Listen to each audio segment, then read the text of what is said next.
A group of retired Zimbabwean military general and senior civil servants who fought in the liberation struggle have dramatically challenged the proposed constitutional amendments, warning the changes risk betraying the very ideals they went to war for. Sanabina mashkubdanyi wachinzi war veterans revolt. Retired general demand referendum on constitutional changes. Sanabina mashoko muda pangwa ino kuchonekwa kunzi aiwa this is a dead end for mnangagwa not subscribe or like out on the bell icon. Tina about truth muda Mchinzi. In a strongly worded submission dated 12 March 2026, it went to the clerk of parliament, Edmond Hambend.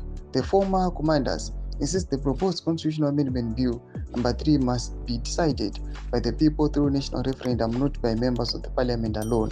The document signed on behalf of the group by retired Marshal Henry Mchena argues the Zimbabwe's liberation war was fought to secure the people of Zimbabwe, power to the people.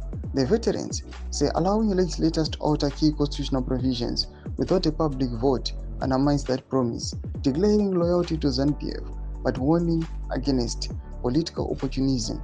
The ex-combatants said the constitution belongs to all Zimbabweans, not any single party, and urged Parliament to halt the process and let the citizens have the final say. Tomba developments are from Zimbabwe. Pina section menu was a mafungro any more to live on super cheat.